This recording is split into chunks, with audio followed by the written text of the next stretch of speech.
Guys, let's get started.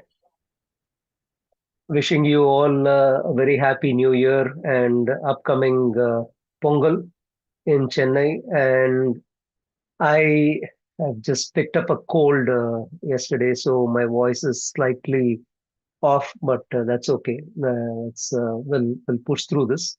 Let's take a stock as to what we have covered so far.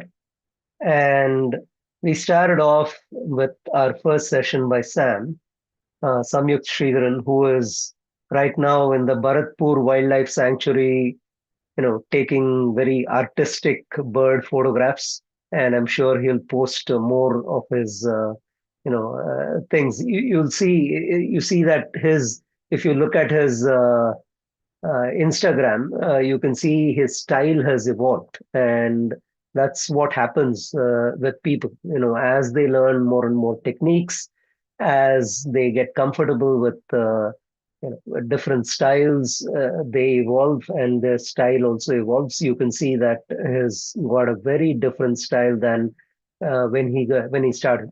So Sam started off talking about digital cameras in general. He started talking about the EXIF information. He started talking about, okay, so what are the components of the main digital photo? What are these, exposure triangle and so on? And then Praveen came in for the next two sessions. He started talking about details of these components of the exposure triangle. So he first started off with aperture. Aperture a very important thing, which really um, is the opening in the lens, right? So the the aperture numbers are inversely proportional to how big the opening is. So if I say the lens currently is at an aperture of f2.8, which means that it is actually having a very large opening and lets in a lot of light. Whereas if it is, let's say, f22, it means that the aperture is very small and lets in very little amount of light. You can, and Praveen talked about applications of these apertures, right? Large apertures are useful in, you know, ensuring that your depth of field is not much. So basically, there is subject separation between, a person standing here and a person standing fairly close by, right? So that both of them are not in focus, and you are having only the person that you want in focus and not the other people.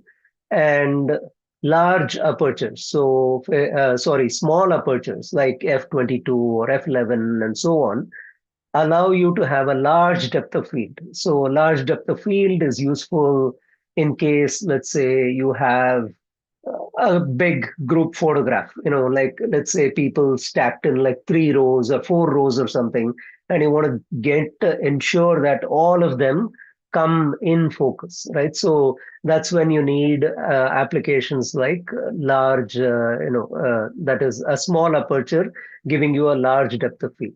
Right, so this is aperture. Then he talked about in the next session. He talked about shutter speed, and he talked about ISO. And the shutter speed is useful in stopping motion, right? So, like for example, today my daughter had a dance performance, and to ensure that you have photographs that do not have blur in them, because dance, obviously there is movement and you have to ensure that you stop that movement so that the photos are not blurry, right? What you need to do is to have a very small aperture, have a small shutter speed. So I typically shoot, depending on the light, I typically shoot at a shutter speed of 400, so 1/400th or a little more. And typically, why I don't go to like 1/8,000 or 2,500 or something is typically the light in that auditorium is not very good, right? So the if you make the shutter speed very very small, so that is like one over 2,500 or something like that, then the camera needs a lot of light to ensure that the photograph is captured correctly. And that might not be possible sometimes in these auditoriums, which might not be well lit. So I find that for Bharatanatyam kind of a thing, around 400 or 500, 1 over 400th or 1 over 500th of a second, along with, let's say, an aperture of, let's say, 4 or 5, gives me an ISO that is in the range of, let's say, 5,000 to maybe 8,000 or something, right? So he then went to talk about ISO, right? So he talked about ISO is like a tuning dial on your amplifier, right? So you crank up the volume, it basically brightens up everything, right? So without regard to what needs to be brightened up, the whole photograph is brightened up, and therefore is useful in again low light situations. And this is like, for example, Praveen had a particular personal preference of not going beyond 3200 ISO, right? So what's the reason why we don't go to like 25,600 or 51,200? Or cameras nowadays have these humongous ISO capabilities. Why don't we go there? Is because if you go there, then it introduces a lot of noise in your pictures, and therefore the resulting picture is not that great. Sometimes you need that large ISO, right? So sometimes you're literally, in late evening or dark or something, when there is not much light. Obviously you have to allow the ISO to go up to even, let's say, 25,600. And nowadays, these cameras do a very good job of ensuring that the noise is removed and you still get good photographs at 25,600. But typically, it would be good to ensure that in your sensor, the sensor has a good working range, and it's always best to ensure that you tweak all these parameters, right? So, for example, if you find that the ISO is going very high, like 12,800 or 25,600, then what do? You have to increase the aperture, right? So let in more light, therefore the ISO can come down, right? Or you have to increase the shutter speed, right? So instead of 1/400th of a second, shoot at 1/60th of a second, or even 1/10th of a second. So all this is, intuitively you should understand. Okay, so the photograph that I just took is very dark, it is very noisy. How can I fix it?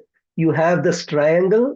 Each one of these numbers are dependent on the other, right? So if the ISO is too high and I want to bring it down to an acceptable level, I can increase these two parameters, both the aperture and the shutter speed, to ensure that the ISO comes back down to a reasonable limit, right? So that is what one does, and that is what you learned in the session 2A and 2B with Praveen, and he talked about exposure triangle, and he talked about applications on when to use these kind of tools that you have in your camera. The third session, 3A, I started talking about equipment, right? So I started talking about sensors. I talked about lenses. I talked about how a sensor actually produces a photograph. What are different kinds of cameras? What are the advantages of a large full frame sensor versus an APS-C sensor versus a smartphone type of cameras, or a point and shoot kind type of cameras. Each one has their own advantages, and I encourage you to go to the recording of the previous session to get an understanding of how these different sensor sizes and different lenses work to creating the kind of images that you want. Today, we will talk about three very important and useful, I would say, options in most digital cameras, and we are starting to see this come in smartphones as well. So we will start with focus. Okay, so allow me to share my screen and we will start the um, session for today. Okay, so we're going to be talking about advanced settings in digital cameras and smartphones.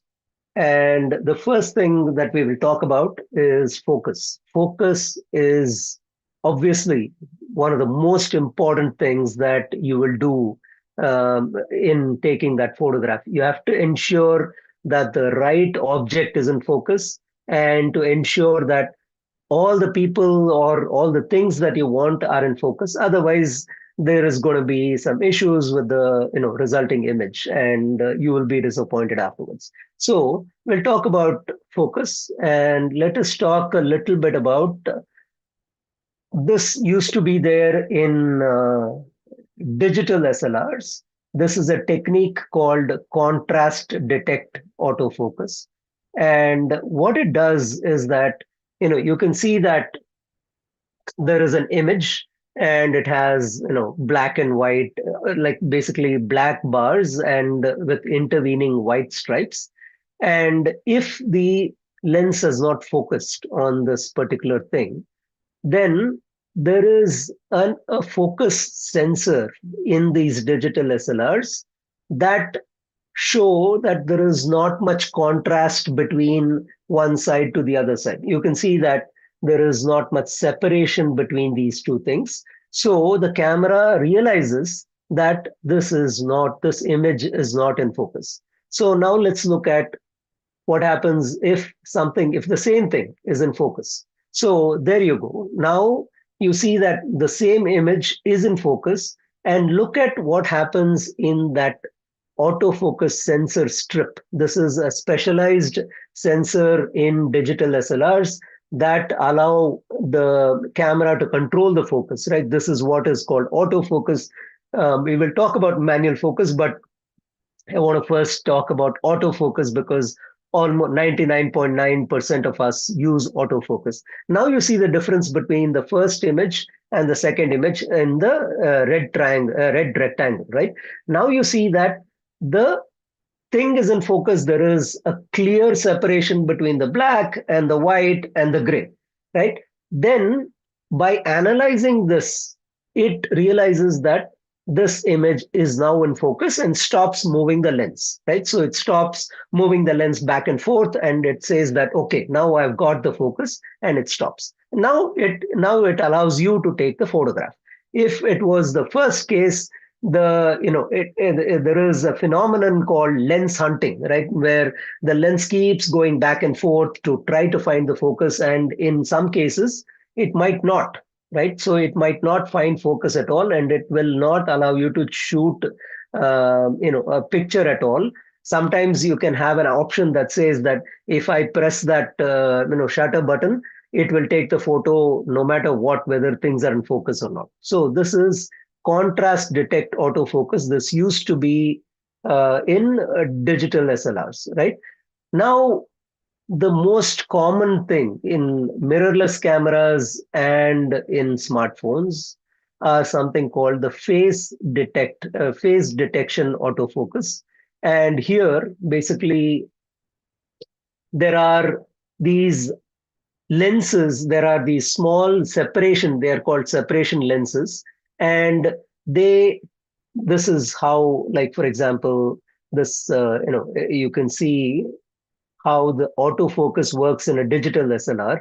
The digital SLR, the light comes through the lens. There is a mirror that then gets reflected to a pentaprism and then comes out to the viewfinder, right? But it also, this mirror is not completely opaque. It is semi-transparent, right? So therefore, some of the light actually goes down.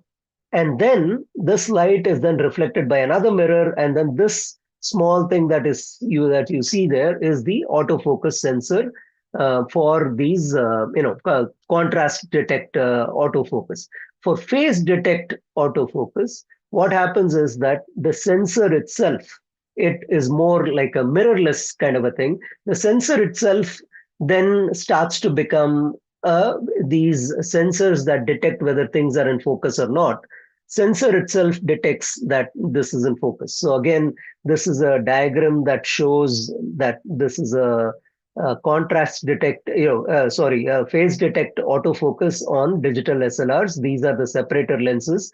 These are the small strips that I talked about, which was this, right? On these small strips, it captures something like this, and therefore it detects that something is in focus or not, right?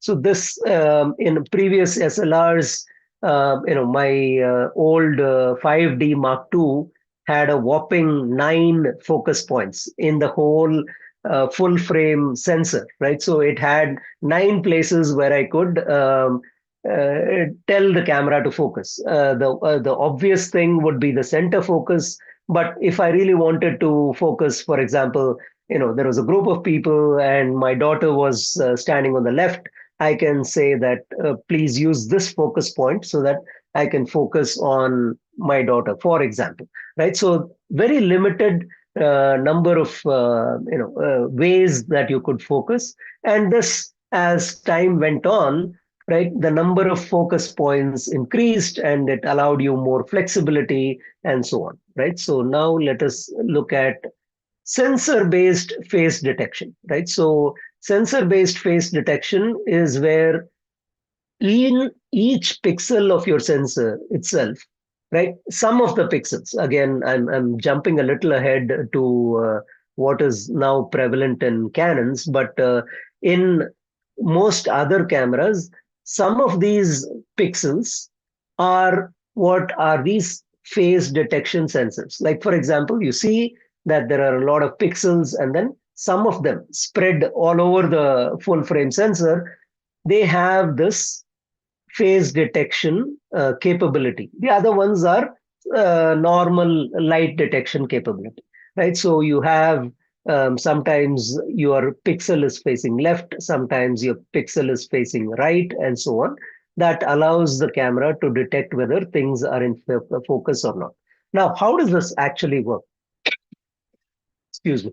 So this, when there is something that is not in focus, like in this kind of a scenario, what happens is that the signal of the right facing pixels is staggered to the left, and the left facing pixels, it has a signal that is slightly higher to the right?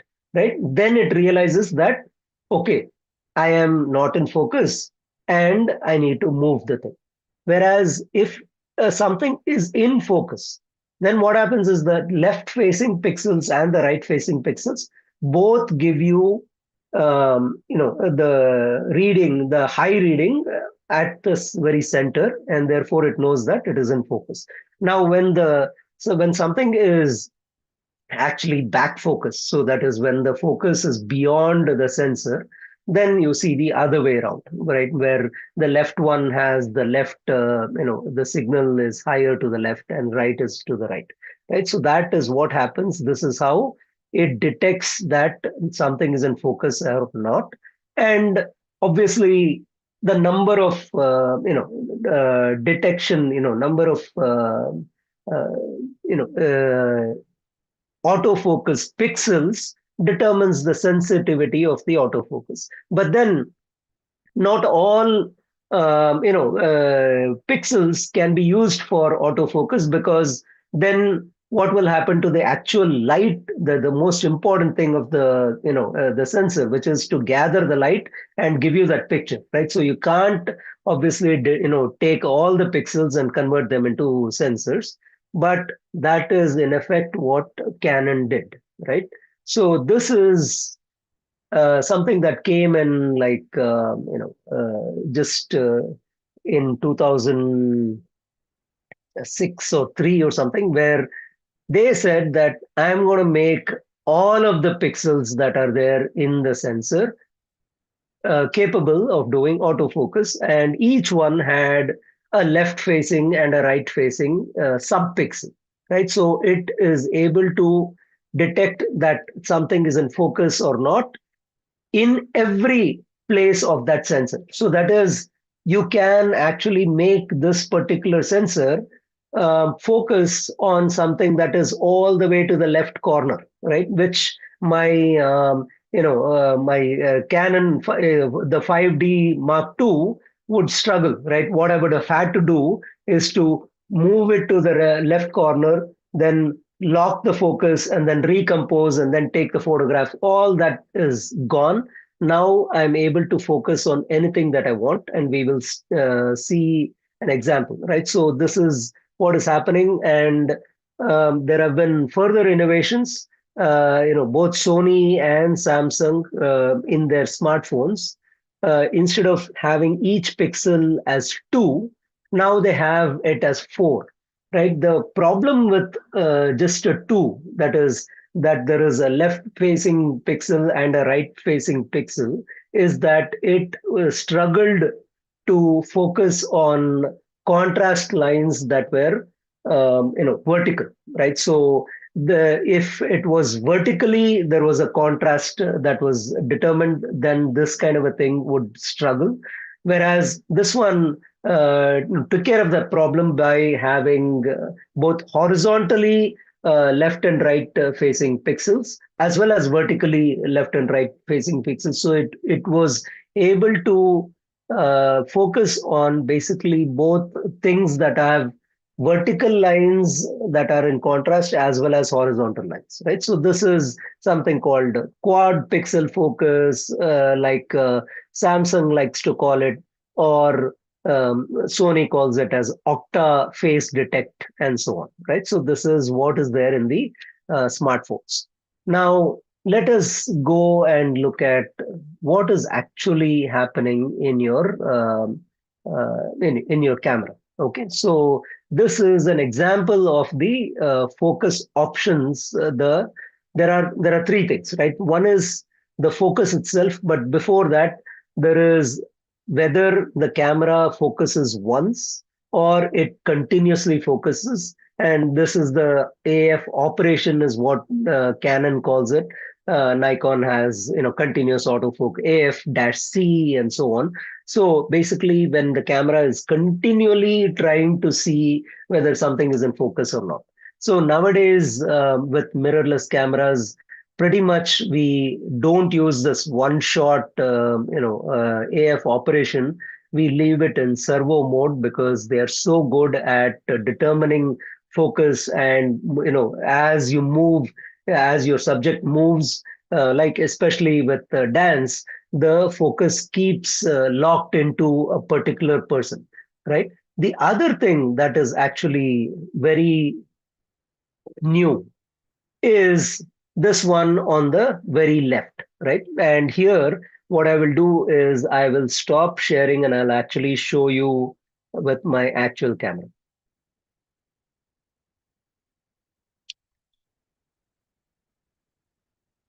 Give me just a minute. I'll get that thing hooked up.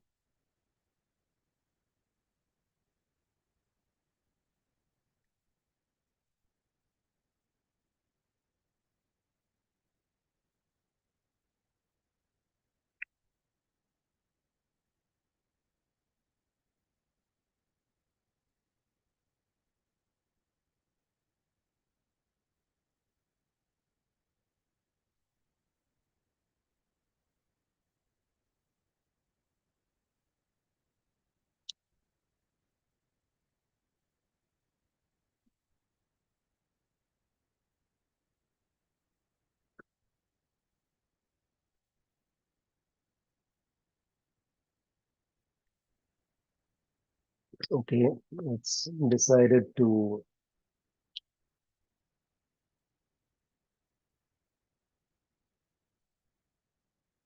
1 second, please.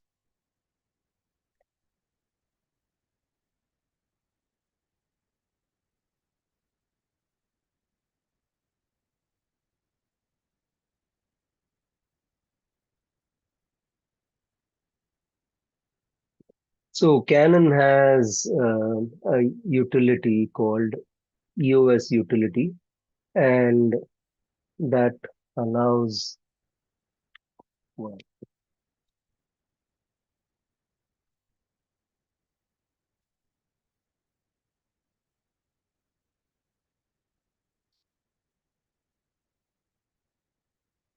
Okay, there you go. Finally, I had to restart the camera for some reason. And what I'm going to do is to show you the camera's options, right? So if I see that right now I have this setup and I have face detection and tracking autofocus. This is what is new about the recent cameras is that you can actually keep this as face detection tracking autofocus and it focuses on, for example, whoever is there, it focuses on the eye and therefore you get brilliant pictures without worrying about, okay, which spot on the autofocus should I take. Now if I disable the eye detection, what happens is that now Canon says that, look, I am going to use the entire frame to determine what to focus on. Like, for example, you see that you can see a white kind of border on the entire frame of what you see on the screen. Okay, one second, one second. I'm sorry.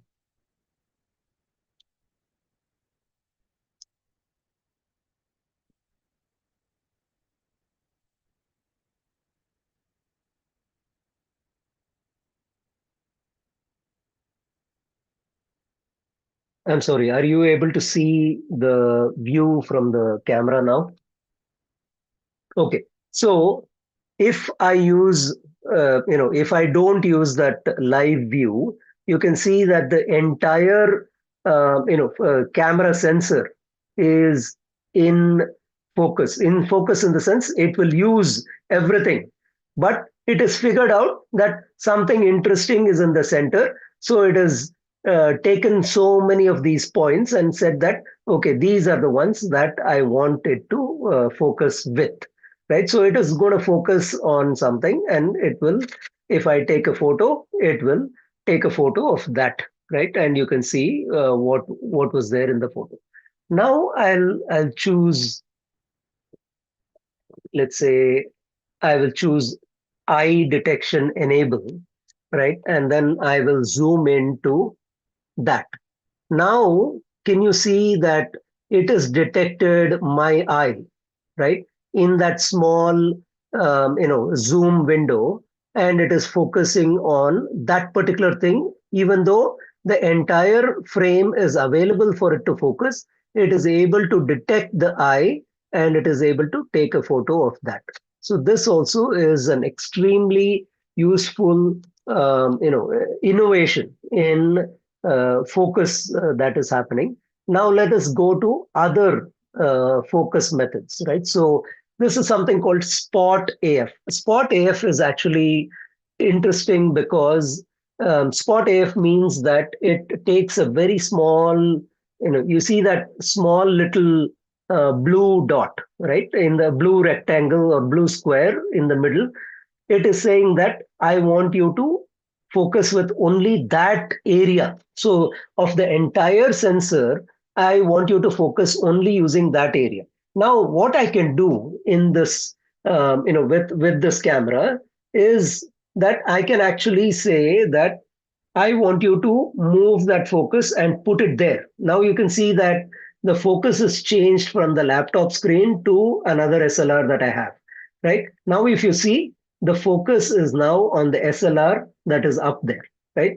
Now I can say that, look, there are these books, right, that are there. And I'll say that, okay, I'm going to focus on the books. And then I can take a photo of the books. And even though there are interesting things here, it will focus on what you want, right? And this again is, you can see that there is something at the center of the screen, but you can actually make it focus on any part of the screen as well, right? So I can make it focus on the, green enter button on of my laptop and so on. So I can do that. Now, the next option is something called 1.AF, and I want you to pay attention to that small rectangle. Now you see that has become a bigger rectangle. So the spot AF, when I said that it is basically it's really a tiny area where it is where we are telling it to focus. Now this one spot is a slightly larger area, right? And same, things, make sense. That is, you are having something that is there in that particular rectangle that is what will be in focus. Now if I want to expand, so then now it has added four rectangles, four small squares on top of it, right? So you have that center and then you have four. So basically it says that even if I somehow miss the object that is going to be in the center, even if it captures or if it falls in those four little squares on all four sides, it will focus on what we want. There are other options, adding more squares, right? And there is something called zone AF. Zone AF, as in now you see that there is a large, this focus area is now fairly large, right? So this is the focus area where it is trying to find something interesting, right? So it has found that the set of books, it has found this particular camera, it has found that this laptop and so on. So it is looking at everything that is in the zone and it is seeing whatever is interesting, and it'll so there are variations of this. I can make this zone vertically, right? So if I'm interested in something that goes up and down, I can ensure that when it starts at the bottom, I will not miss it when it goes to the top. There are things that says it's horizontal, I will do the same thing. And if I'm, let's say, if it's a race car, right, and it is going like this, then I will ensure that, even if the focus comes to the left, right, and as the car moves like this, I will not miss it. I will still capture that, right? So that these are the different kinds of focus methods by which one can um, actually see differences in the camera. Now, what I will do is I will show you how a smartphone focuses.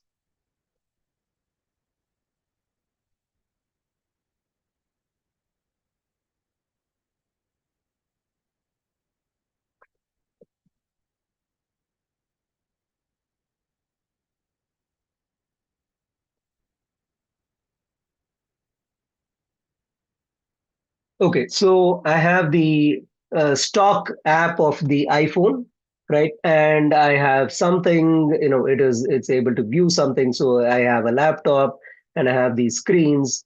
In the smartphone, the way to do focus is just click on something, right? So when I clicked on the laptop there, it says, it has this big, focus box. It says that go and focus at that place, or I can say that go and focus on the camera up there.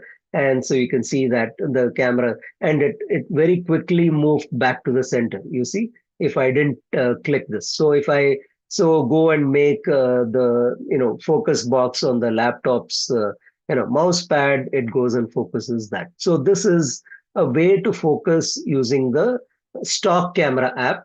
Now there are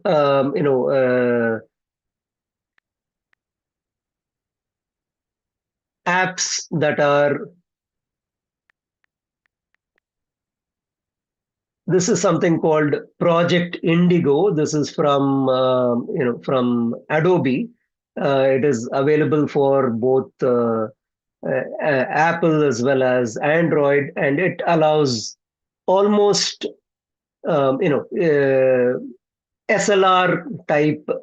So now it's you can see that it has this focus, right? So I can actually say that go and focus at something that's really far, or something that's really far, or I can focus on something that is really near, right? So this is a way for it to, and then it also has the auto button. It tells you that what it is focusing on. Right now it is the laptop screen. So this is one way of doing the focus thing. Even on smartphones, it allows you fine-grained fine-grained options on what to focus, especially if you want to control exactly what needs to happen. Obviously, you can still do this, right? And even there, you can actually fine tune what you want by clicking these kind of things. So that is what the extra that you have when you're doing this kind of a project Indigo or some other ways of doing this. So this is with regards to focus. We covered, for example, again I'll go back to the presentation. So we covered different kinds of focus. So I said that this is the full sensor kind of focus along with eye detection. This is the spot focus. This is the 1 point focus. This is the where you're expanding the AF area by adding some points. This is large horizontal. This is large vertical. Sorry, this is the zone AF, which is basically a big square. This is large vertical and this is large horizontal. So this is different ways of focusing on mirrorless cameras nowadays.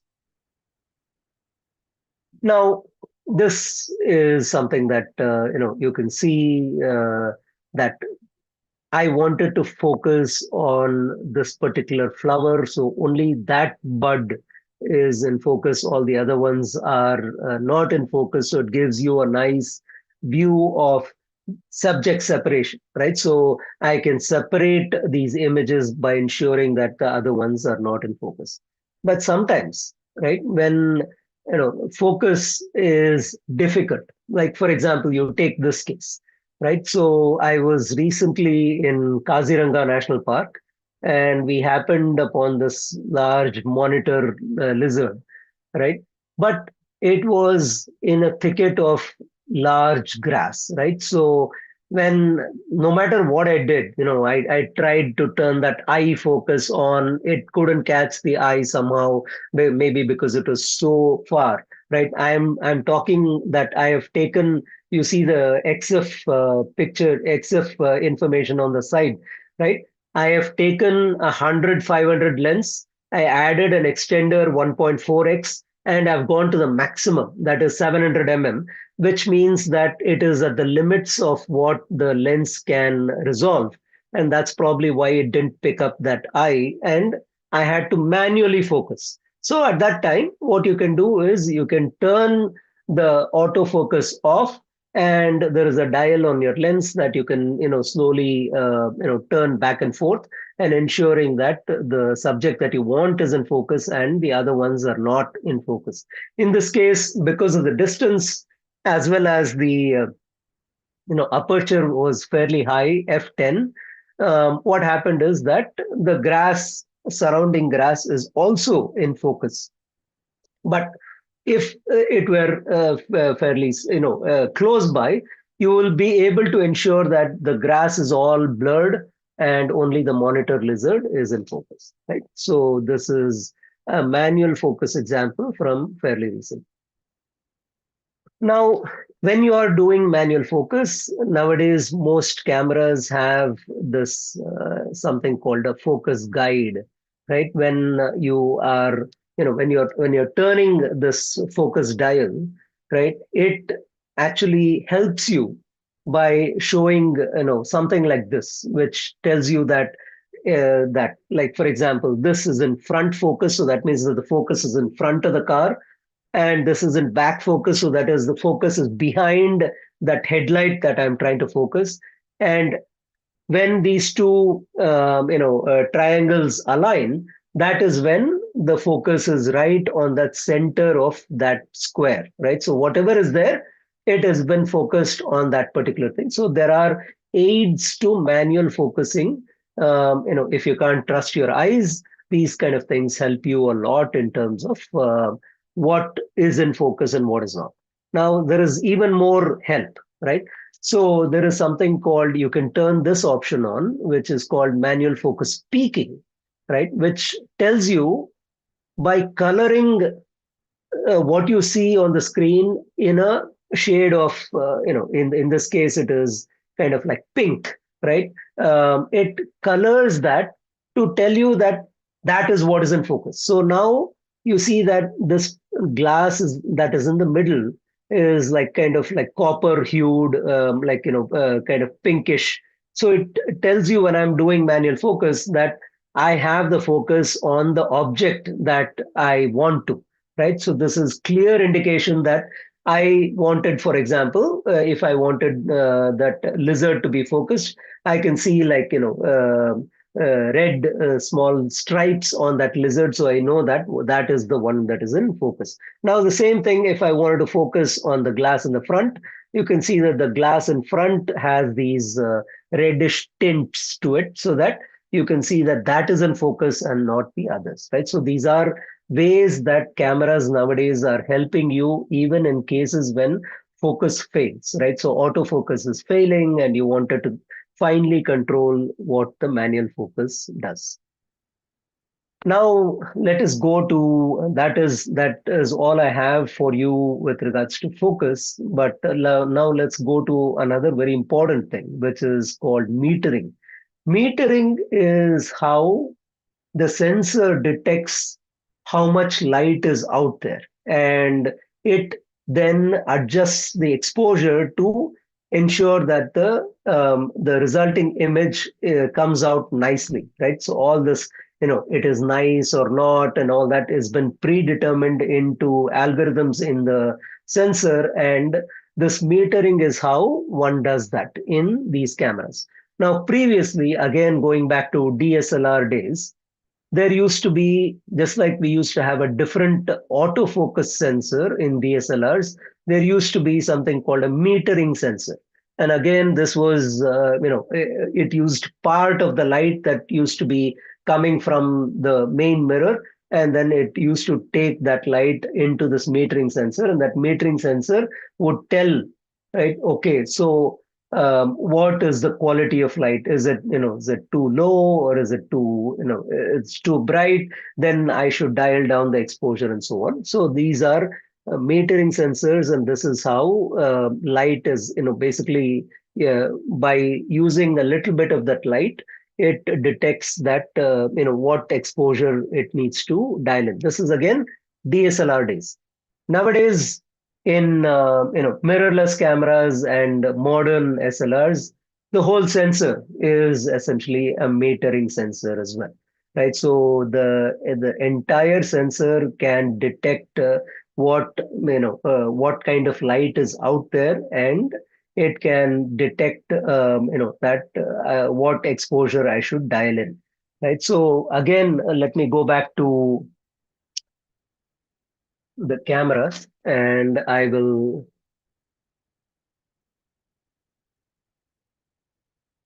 stop sharing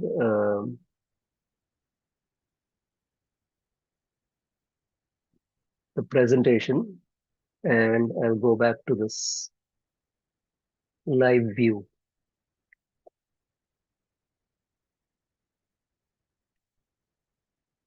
Hmm. Again, I have a problem. I guess I should not turn this off. Okay.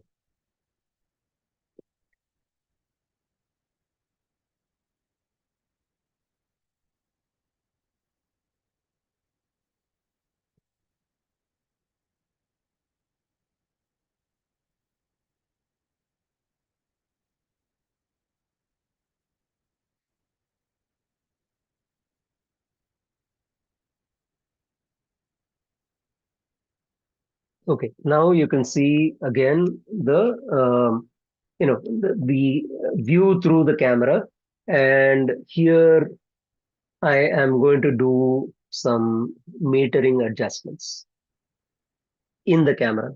This particular live view thing doesn't have the metering part, right? So here I'm going to say the metering mode, I will say, is partial metering or spot metering or center weighted average. There are four choices, right? And with those four choices, I will be able to take different kinds of pictures depending on how how that whole sensor thing is.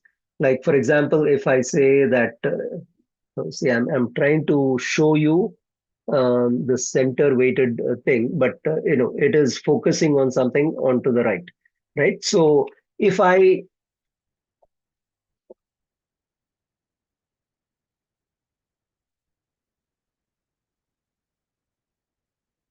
okay, I'll stop this and I'll go back to sharing the presentation. So nowadays they have literally made these metering things go, number of options are lower than before. The default option is something called evaluative metering. Evaluative metering means that it takes information about the light from the entire sensor and evaluates, which part is dark, which part is, light, and then ensures that there is a attention paid to all areas of the sensor. Now, this is uh, could become a problem if, for example, like I was in that auditorium, right, and my daughter is dancing, and there is a light that is up on the top, right, that is kind of coming into the lens. Now, when I keep this on evaluative metering, it will say that, look, there is a bright light that is up there, and I have to correct for that, and therefore it will make the exposure go down. And therefore, the actual photograph of my daughter will actually be dark, right? Because it thinks that that bright light has to be somehow controlled. Now, if instead I go to something called spot metering, which is the third option, again, in that third option, I can choose, for example, what is the spot from which that metering has to be read, right? So I can choose again in that entire sensor. It could be center, or it could be the left, top corner or left bottom corner, whatever it is.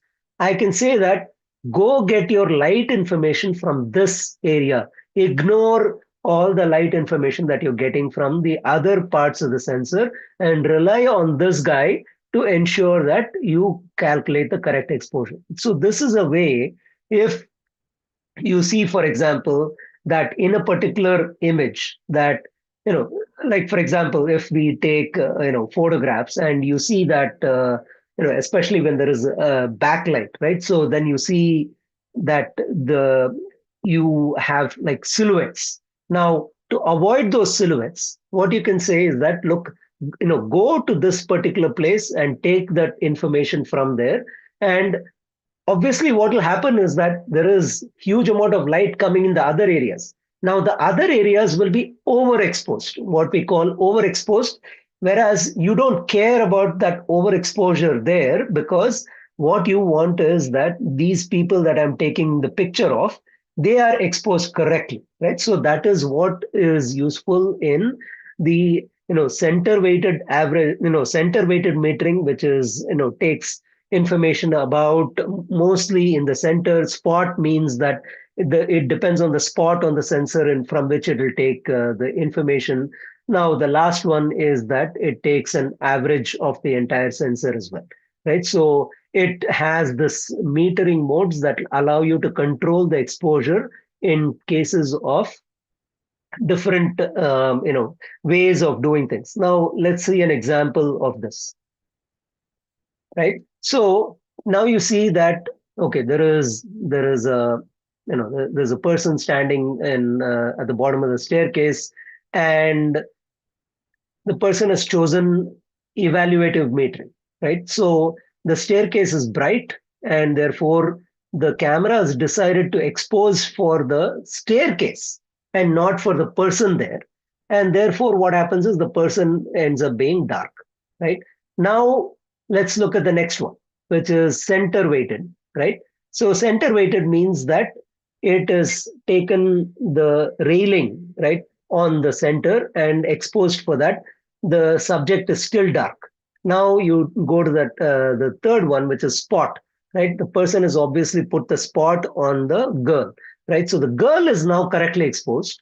Whereas now the staircase and the stairs and the railings are all a bit overexposed, right? So you can see that everything is a little too white, right? You can't see the details. Like, for example, you saw small cracks in the stairs here, right? And all that is washed out, right? So all nothing is visible because it is all turned everything white because it had to dial up the exposure of this particular area of this image, and everything else became very bright, and therefore those things are washed out.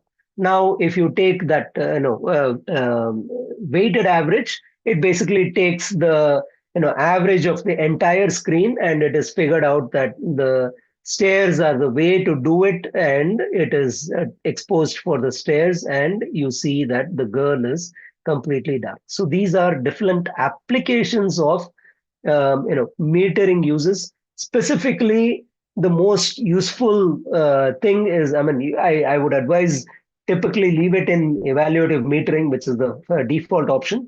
But when the camera is not able to figure out the right thing to do, go to spot metering and ensure that your spot is on the person that you want to have the metering happen.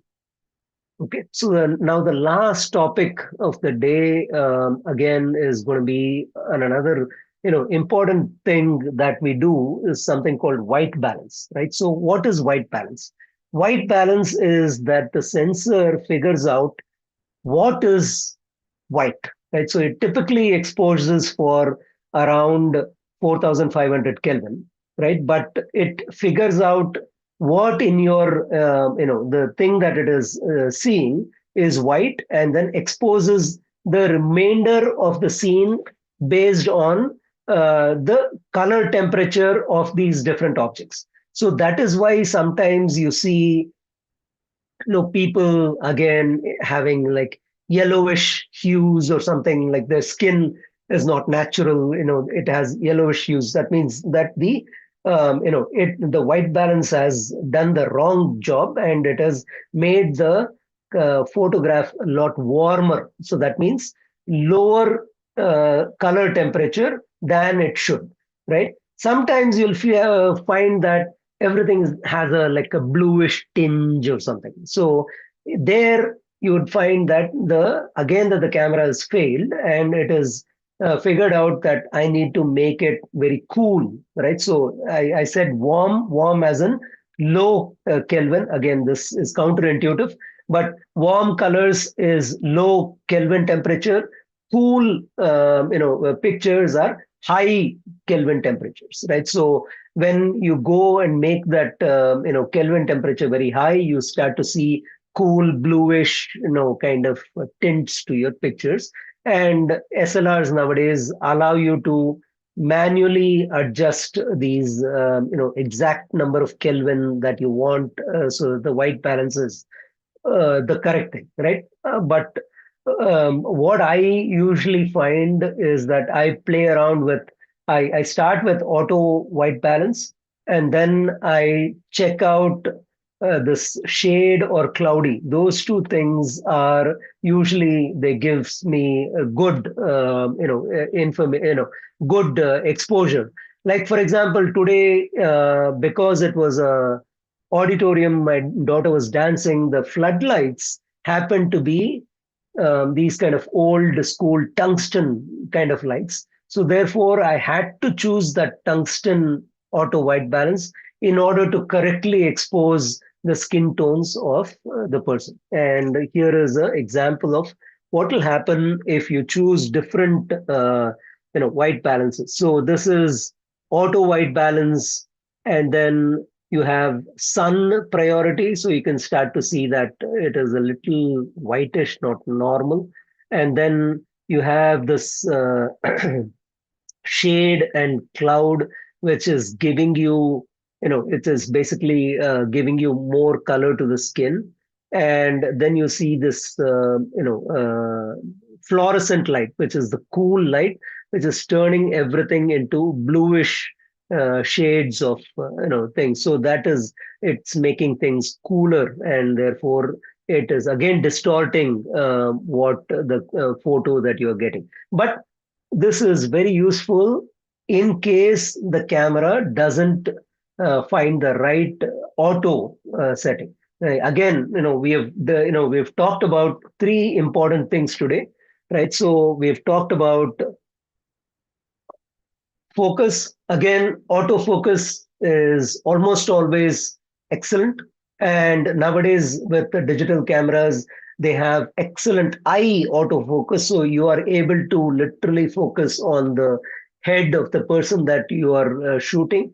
And it's very useful, for example, in shooting wildlife, right? So you can, these things have settings on choosing eyes of people versus animals, of cars or aeroplanes or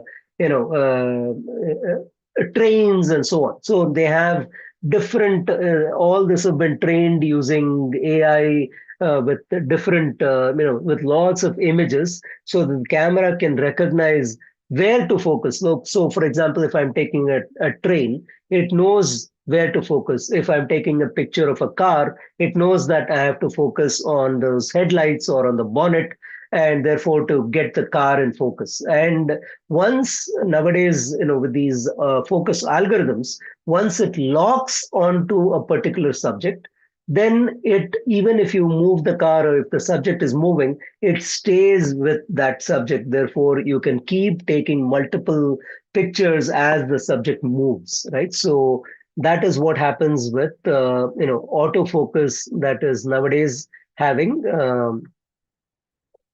locked on autofocus with different things.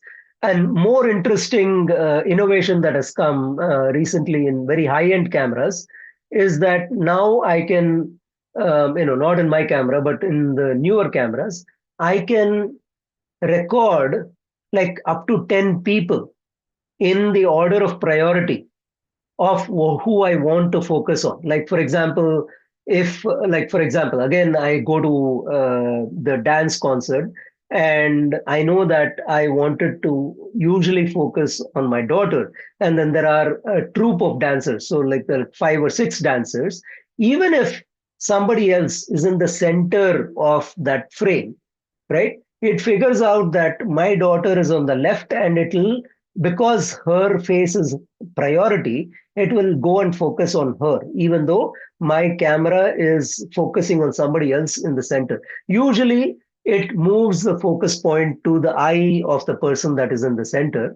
But if I ensure that the focus is on somebody on the left, it keeps that by it sticks to that focus. But you can dial in these kind of priorities. So, for example, can you can imagine, like, for example, in a football match, right? So I have, I use Messi, for example, as a picture, and I say that I want, whenever this guy comes, whether, I don't care where he is in the sensor, whenever this guy comes, I want you to focus on that guy. Right. So, and then after Messi, then it could be some teammate of his or some teammate of his. Then you have the list of people. So it goes in turn and examines all these things and then is able to focus on the right person, even though there are multiple people for it to focus. So we talked about focus, we talked about spot focus, we talked about area focus. So where I can use, for example, a large area. This is useful, for example, if I am tracking a bird, right, that is a little too far for eye focus to do, then I will ensure that I turn that eye focus off, and I will try to make sure that it is either a large horizontal or a vertical area, so that even if I'm panning, if the bird is flying, even if I'm panning that camera, it is able to keep the focus on that bird, because the bird may have gone from the left portion of the sensor to the right, but your camera sensor will still be able to catch that bird. The second thing that we discussed is metering. So we said that metering is the way the sensor determines how much light is there outside, and therefore how much to expose the picture. So when something is overexposed, then everything becomes white and you can't detect detail. When something is underexposed, then everything becomes dark and you can't see anything in the picture. But the camera's metering sensor tells the camera what is the right exposure. And again, you can override this in case it makes the wrong decision by having options like spot metering or evaluative metering and so on.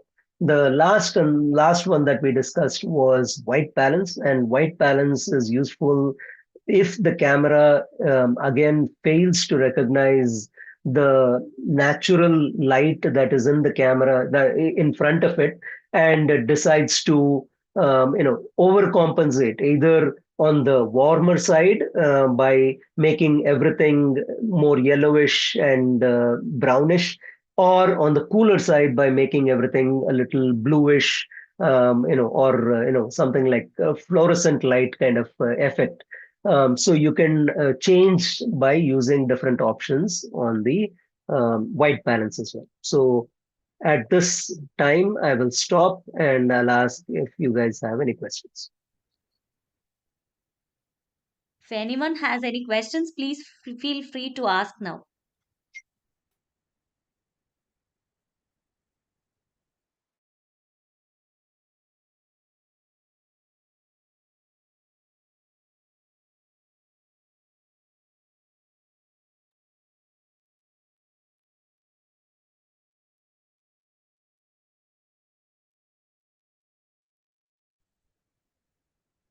Hi, hi, Sridhar. Thank you for the presentation. It was great. So, I had a question. So, you spoke a lot about uh, Canon. I have a Nikon camera. Are the focusing and the different Very, aspects very, that you very spoke about similar. similar? Okay, Very similar. They may have different names. Very frequently, these guys purposely name it differently so that it is hard to switch between one okay, system to another. Like, I know what is even more interesting is that in the Canon, for example, to zoom out, right, I turn the lever clockwise, and in Nikon, it is anti-clockwise. So these kind of things, they take okay. purpose decisions in order to have separation between systems. But all the options that I talked about in Canon are available in Nikon as well. The Thank you. only thing that the Canon system currently has that a Nikon or a Sony doesn't have, but the smartphones have, is that the entire sensor has these face detect capability. So that is a feature that is available in Canon right now, and Nikon and Sony, instead, what they do is they put these face detect pixels, they spread them all over the sensor so that it can do a great job in focusing, but the Canon is able to use every pixel that it has in the sensor to do the focus, whereas these guys will have 5,000 pixels of the 21 megapixels to do the focus. So that is the difference. Got it. Thank you. Okay. Any other questions?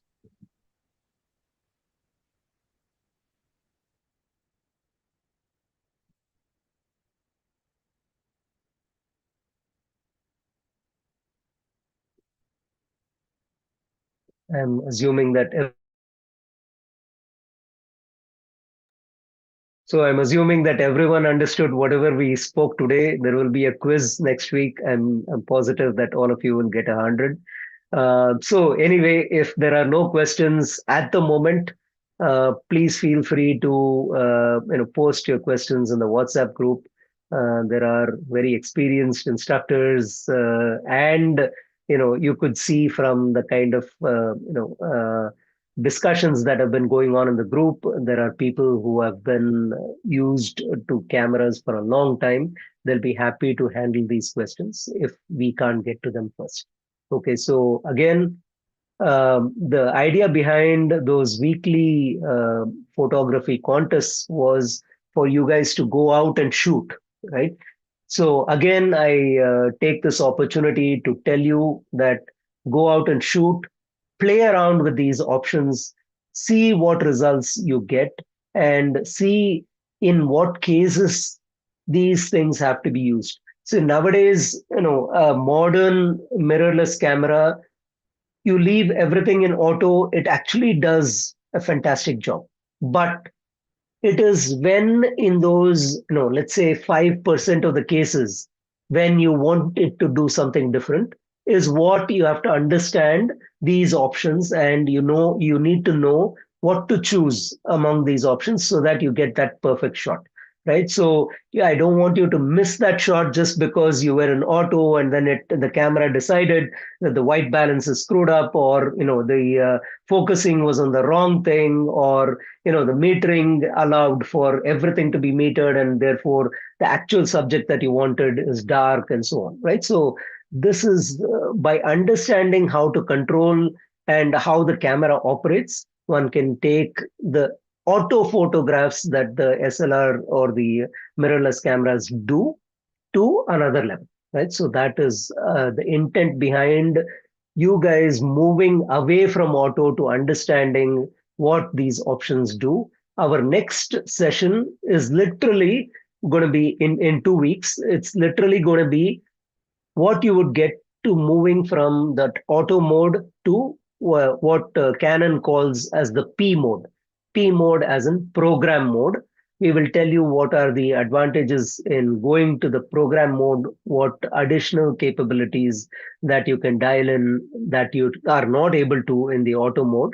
So looking forward to meeting you guys all in 2 weeks from now, same time, and on Saturday and at 7:30, and we'll see you then. Thank you so much.